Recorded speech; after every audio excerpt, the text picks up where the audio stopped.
We moved around a lot since I was born in Ceylon, but my parents come from Pakistan. We moved from Ceylon to Pakistan, Pakistan to Ghana, Ghana to here, and we stayed here. My father died in '67, so we decided to stay here. I came over here when I was about 2, and I've sort of lived here ever since then. I'm 19 now, and I went back about 4 years ago, and my parents, they're both still alive. Sort of my dad's got a shop selling hi-fi and things like that. My mother stays at home, and we sort of moved in, and we sort of had the same experiences. We sort of, when we first came in sort of 1960s, there was very few Asian people in this country, and we used to all live in one room together. Sort of, my mother never used to go out. She was frightened of going out, you know.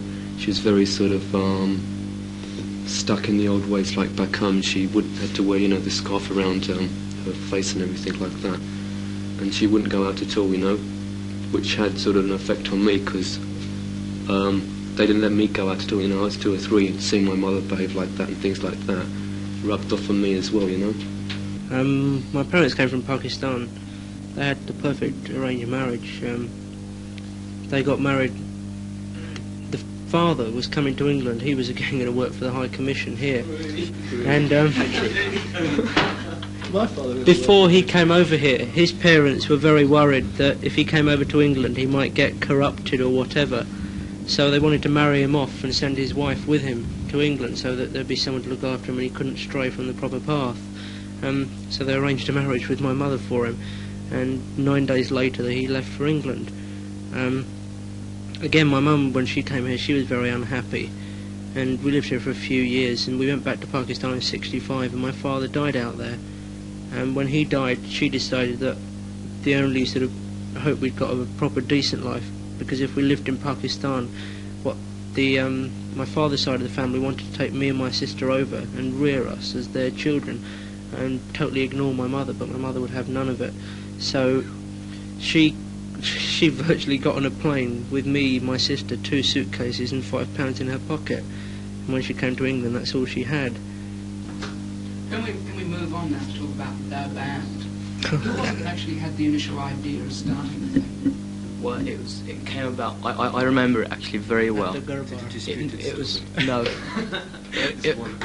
was a Pakistani evening at Queen Mary College, and there was all these sitars going and these people singing ragas or whatever, and us 3 were just sitting there bored, really bored. It was very boring, and we just said, we used to like the Clash, the dreaded Clash at one time, and we thought, wouldn't it be great if we had an Asian version of the Clash? And we sort of started talking about it. You can play the bass, and you're already a drummer, you can sing, and we were going to call it Takka, which is sort of Clash in Urdu. Well, sort of very roughly. I can't speak the damn language. And anyway, that was the germ, and about it was about a year afterwards it actually came together, our first rehearsal. And we didn't have an Asian guitarist because he liked heavy metal, so he got this Welshman in it. I mean, the amount of times I've told people, you know, they've asked me what I'm doing since I've been home, and it's the world's first 3/4 part Pakistani punk band. You know, it's just burst into fits of hysterics. I think it's amazingly funny. Look, I mean, we used to call the band a Spoon, which is a really stupid name. Why? Because it's really ridiculous. Well, Asian people have difficulty in pronouncing certain words, and they can't say words like spoon. They go spoon, or spread. They go spread. And so we said spoon. Let's call it the band spoon, right? It's a real joke, you know. It's totally a different attitude from what we take now. We didn't realise what we could do at all, you know, lyrically or musically. We were rehearsing once, and all we did were cover numbers, you know, doing other people's songs, and we got bored of that. And we decided, let's write our own stuff, and let's write songs about us, our own experiences. We do have friends come and see us all the time, but it's very difficult. You go up to them and say, come and see my band. They say, yeah, all right. What do you play? And we say punk music, and they think, what? Oh no, I don't like any of that, we won't come along. Because they don't relate to it. If we were a disco band or jazz funk or something, I think they'd happily come along. But as we're more punkish and we've got sort of punks in the crowd, they're not so happy coming along. But now that we've got the record out, they've actually heard the record, what it's like. They like it. And basically you find that it's the young kids who've said, yeah, it's really good. But that doesn't refer completely to the lyrics, because I don't think they agree with what a lot of what we're saying, but they do agree with the fact that we've actually sort of stood up and begun to say things that we believe, and not that maybe our parents would like us to stand up and say. There is this tremendous barrier between white and nation. I don't, you know, it's perhaps self-inflicted by both. I think if we can get over to white kids as well as Asian kids as well, and if we can provide that, break down that barrier where, you know, a bunch of punk skinheads, whatever, will come along and say, yeah, they're an Asian band, they're playing punk, you know, they're playing music that we like. What's going on? I don't understand. This is what our aim is, to actually get them to mix.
A few Asian people have come up to us and said, so you're ashamed of your culture?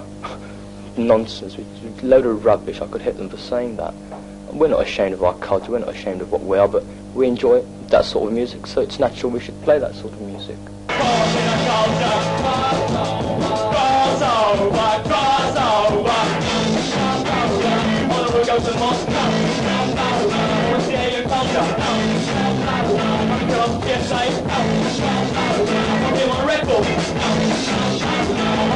Pakistan. I want to live my life out. I don't want to read the Quran. I want to read my N-M-E.